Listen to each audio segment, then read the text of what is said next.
Hey, Brown Beauties. Welcome to Well Honestly, the podcast, sponsored by Brown Women Wellness. I'm Andretta, a functional nutrition wellness coach. And I'm Akila. We are your mother-daughter hosts, bringing two different generations together weekly to educate you on all things related to health, nutrition, financial, and mental wellness during these changing times. Once we know what choices we have, we can do better because we know the struggle to stay healthy is real. We invite you to come as you are, but leave inspired to become your best healthy self. So let's get started.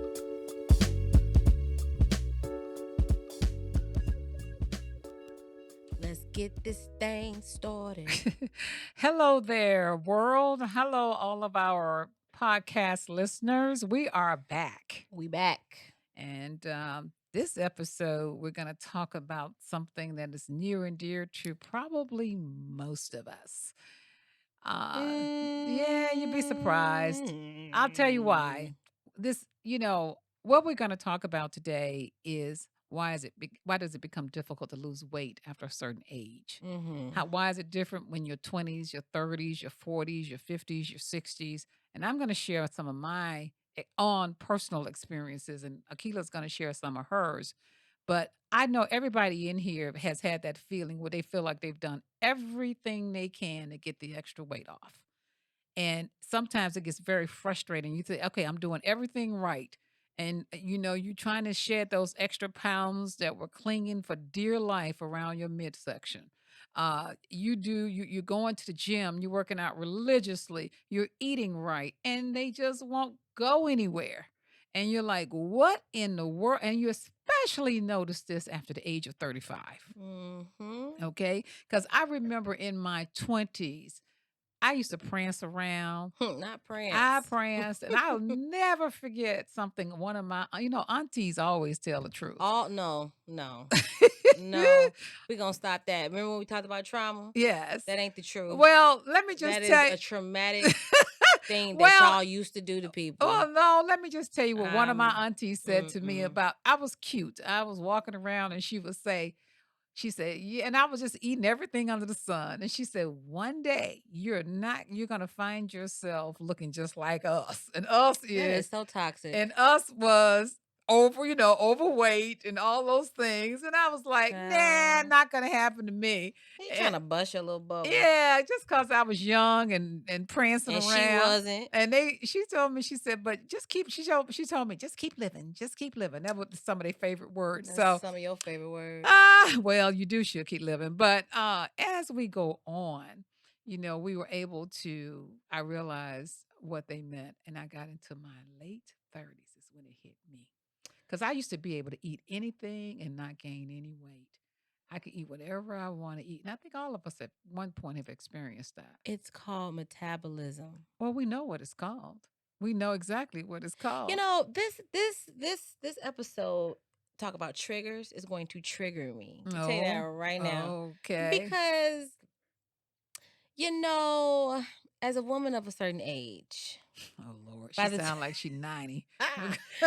By the time this podcast episode comes out, I will be 35, freshly cemented 35. And I have to say, I struggled with a lot of people, a lot of women, we struggle with body shaming. Well, this is from episode our older generation, when we have been taught that we're supposed to look a certain type of way versus obesity and unhealthy weight. There is a fine line in that.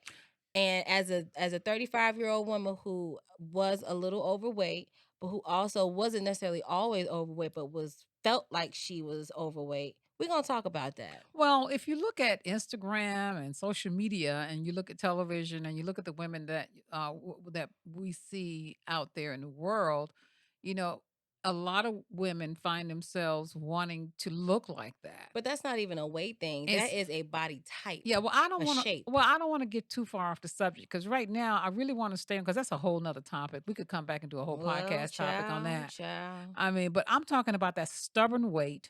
the kind that just drive you crazy, that you obsess over and you try to strategize on what you could do Like the differently. last 15 you want to lose or something like that? Yeah, when you spend hours researching the latest and the greatest ways to lose fat and it don't go nowhere, Mm. that type of thing, and then you end up right back where you started, because you done tried everything.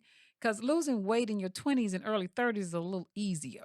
And, but then as you get in the 35, 40, I remember the most I've ever weighed, I was in my 40s. Man, I go back and look at some of those pictures. I was wearing some of those big, big, big, big. Remember those dresses that I used to wear The from Mina the Mina dresses. dresses? We Yeah. were hiding about a good 20 extra pounds under there.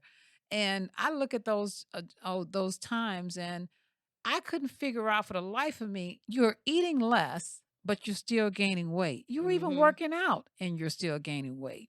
And so, of course, we all know it's called metabolism. We all know about it.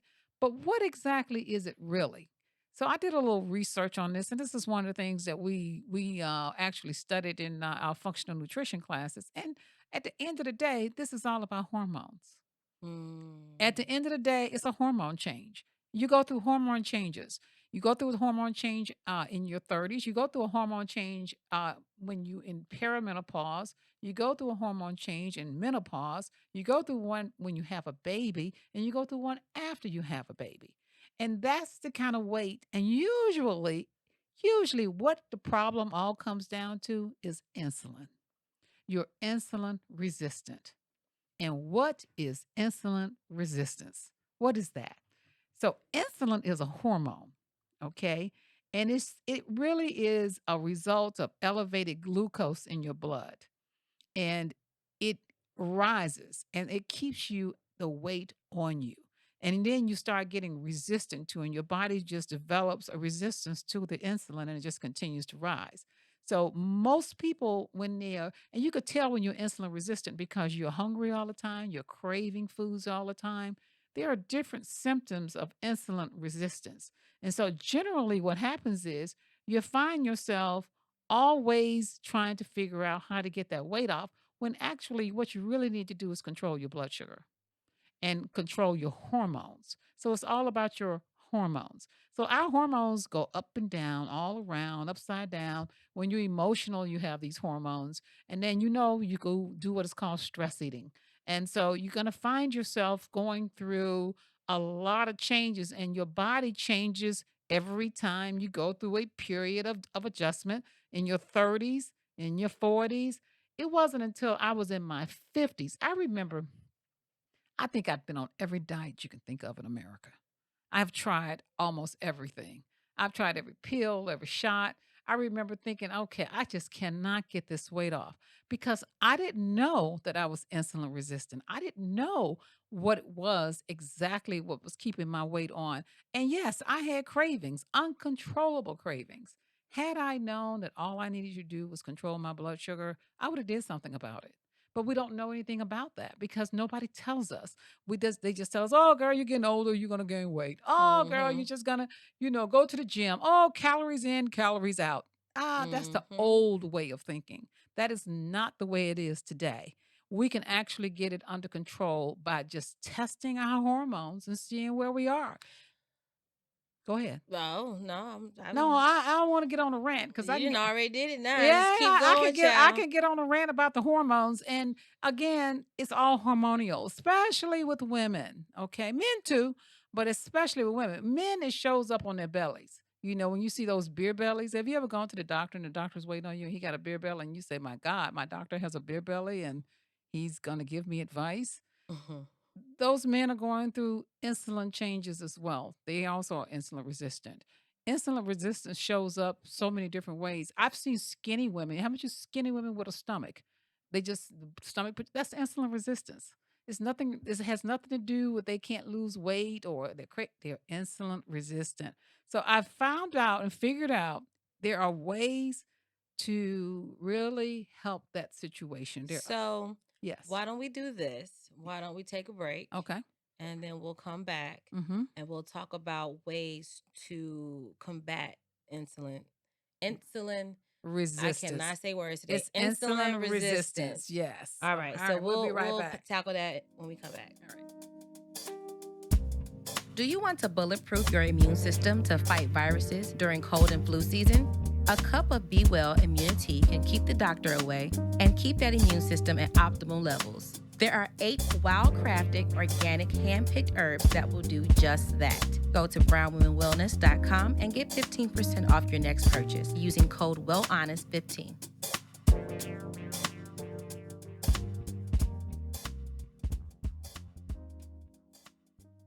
All right, so we're back with my favorite part, which is the solutions. Yes. Now that we figured out that stubborn last 50, and it's interesting because, I'm 35 now and I just lost a little bit of weight that I wanted to lose.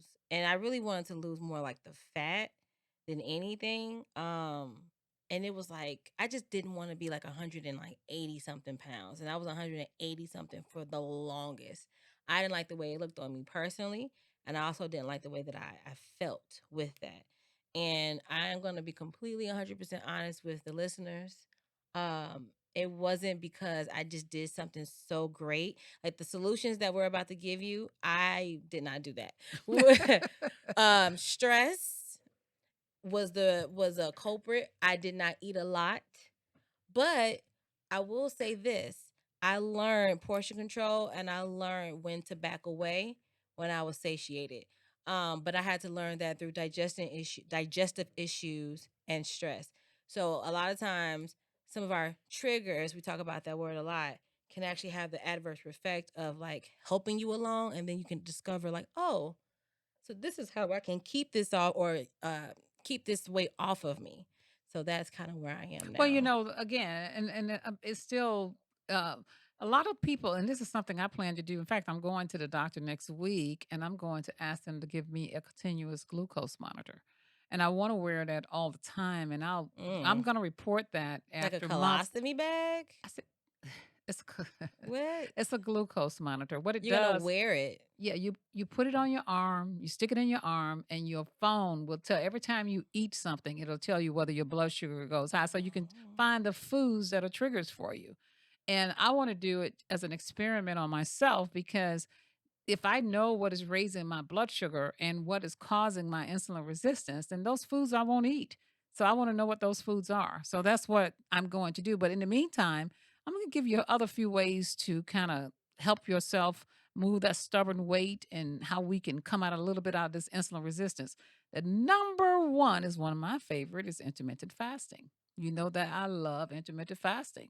Stop eating at 7 and eat again maybe around noon, giving your body a break. For Or just whatever long period of time it's works 12 for you. well, 13 hours is minimum. So normally if you stop eating at 7, A 13-hour window of not eating, not correct? eating. Yeah. So even if you stop eating at 7, the next day you eat, say, around 10 or 8 to 10, that'll give you about 14 to 15 hours. So the more you can give, the better. But what this does is it gives your body, your digestive system a break so that you can process the nutrients that you take in.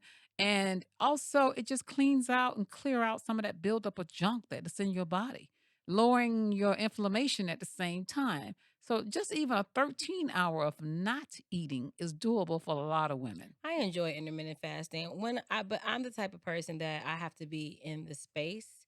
I developed the habit and I did it for a very long time, and then I just kind of got away from it. But it's interesting though. My body actually still does its own level and form of intermittent fasting. So I'll do like my coffee and my green juice or my green supplement in the morning. Mhm. And then I won't eat again until probably like around 1, 2 o'clock. Mm. And so that supplement and that coffee was taken at like around 7:30, 8 o'clock. Mhm. So, then I'm just full. Right.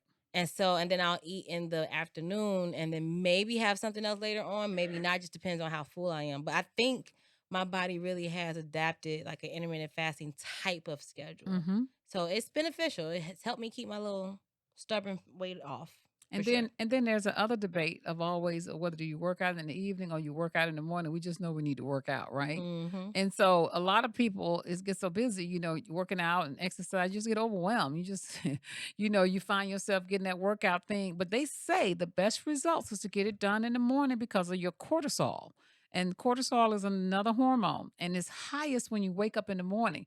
So it's a great way to leverage and stimulate. And this is a word you're going to hear a lot, and you're probably hearing it now. It's called your mitochondria, okay, which is a function of your cells.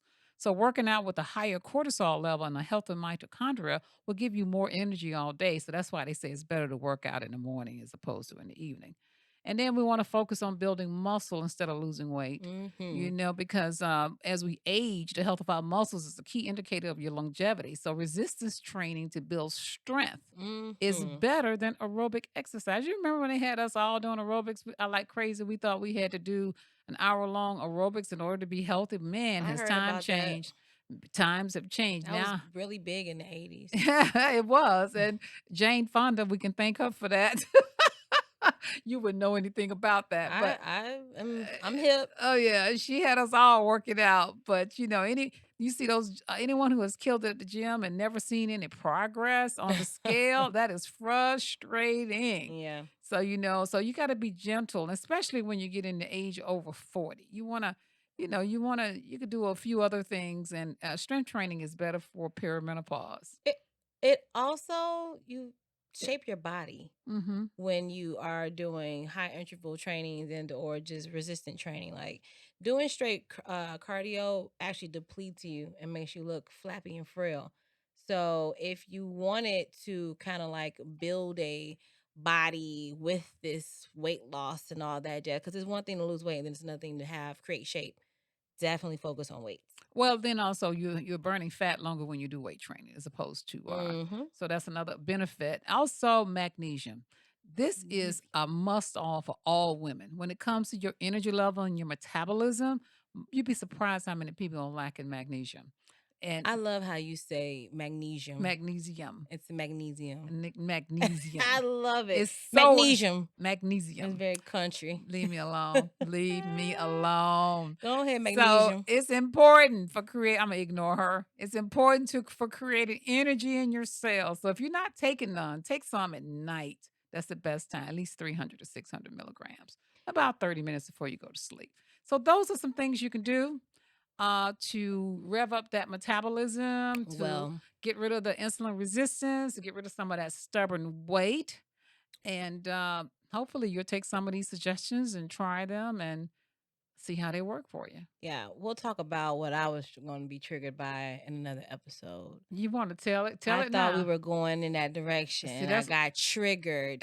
And how we talked about the last week's episode, the week before last. You recognize your triggers and then you pivot. oh well. I'm happy to And I'm see. like, oh, that's not what we're talking about. But we will be talking about how there is a fine line between losing weight and being body shamed. Oh yeah, that's a whole nother episode. I But can it's talk kind of about. like it needs to be the next episode. Oh, we can talk about it Really. in the next episode. Because Oh, they have this thing out now on TikTok and all that jazz where it's the body positivity movement. Have you heard of that? Of course. Who hasn't? Okay. And then there are some caveats to this body positivity because it's like, what are we celebrating?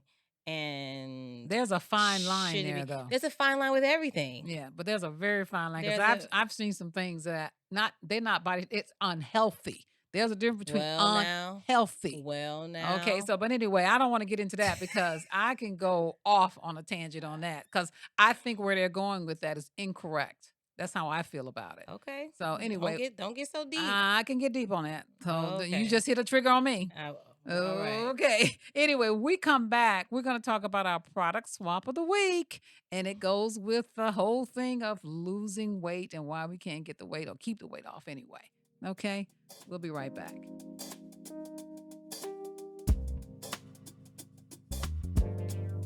Are you tired of being tired? Are you aching, have pain in unexplained places? At the root of all diseases like diabetes and high blood pressure and many more is chronic inflammation. There are 10 wild-crafted organic hand-picked herbs in the Be Well anti-inflammation tea that will help calm those flames. Go to brownwomenwellness.com and get 15% off by putting in the code WellHonest15. All right. And we're back with our product swap of the week. And how befitting, we're going to talk about sugar versus everything else sweet. Oh boy, sugar, sugar, sugar, sugar. Sugar is one of the most dangerous ingredients on the market. It's so addictive. And it's added to almost every processed food, and it just make you overweight, depressed, and sick if you eat too much of it. In fact, Americans eat close to 130 pounds of the stuff per person per year, 4 times more than the recommended daily allowance. So it's very addictive. We all know sugar is addictive. We all love sugar. But what can we do as an alternative? We're going to talk a little bit about that. And one of the things, and you're starting to see it a lot on the shelf, is stevia. Now, stevia is a little controversial because it can taste a little bitter. So a lot of people don't feel like it's really a good substitute for for sugar. But before that, they had sweet and low and equal. Everybody was substituting with sweet and low and equal. That industry did about $1 billion in 1991. But in 2008, the FDA approved the use of stevia, and Coca-Cola and PepsiCo got on it. Now that doesn't sound suspicious.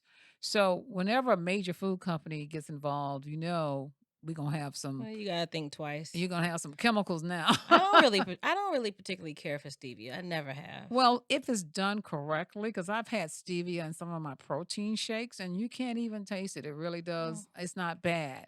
But the one that I used at first when we were looking for a substitute, and I think everybody used it, was the one called Truvia, because Truvia didn't taste bad. It wasn't. It didn't have that. It didn't have that aftertaste that stevia could have. So Coca-Cola produced Truvia. And then one day I looked at the process of it. It goes through 40 steps to make Truvia. And so it's nothing like, there's no stevia in Truvia, just so you know. All right. It's even got acetone in it. So that's one of the things that we had to stop using. So I said, okay, we can't use Truvia. What else can we use? So I went back to stevia, and I found that there are a lot of different kinds and types of ways stevia is produced. But more than that, if you can't and don't like stevia, there are so many other things you can use. We got honey, we got pure maple syrup. Even though those are sweet, they're not as addictive as sugar. I personally like coconut palm sugar. I use that because it's a low glycemic, making it more diabetic friendly. And it's one of those natural, unprocessed forms of sugar if I have to have it. So it's natural also in amino acids. I'm talking about coconut palm sugar. You can find it at most of your health food stores. But it has 10,000 times more potassium, more magnesium, and it's just 20 times more iron than your conventional sugar. So that's a nice way to kind of segue out of sugar into coconut palm sugar if you don't want to go into the stevia. So that's what I'm going to say is a swap. I'm here for it. All right. I do honey and maple syrup myself. Yeah, Um, but I don't really crave. I don't have like a sugar bug on me. that's a great thing not to have. A lot of people Um, do. but yeah, I've never really also been like a big sweets person. No, because Like I'll eat sweets and then I'll just be done with it. yeah, usually probably around that time of the month because that's when your hormones fluctuate. Yeah. Yeah, Yeah, give that's or take. most women, they crave it at certain times of the month. So, but yeah, those are good swaps. So you don't have to have sugar, that white powder stuff that is a chemical and it's bad for you and it'll make you crave more. And also make you what we talked about in an earlier episode, insulin resistance.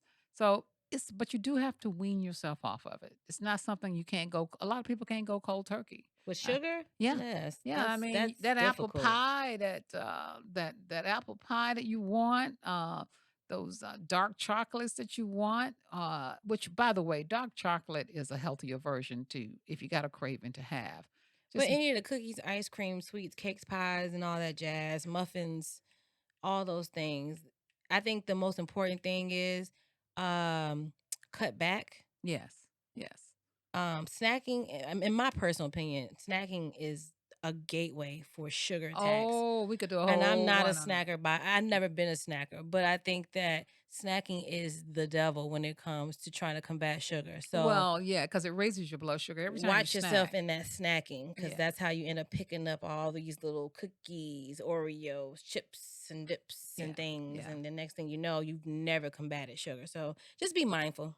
So we're gonna wrap this up because we know and we'll always say because we know the struggle is real. Mm-hmm. Okay, and we're gonna wrap up this episode. You can find us on all the social media outlets, and don't forget you can also find us on YouTube, right, Keela? Yep, and you can email us at info@brownwomenwellness.com. Let us know what you would like to hear. Celebrate your wins. Let us know what you may or may not like about sugar and intermittent fasting. We want to hear from you all, so just reach out. All right. Bye bye. Bye.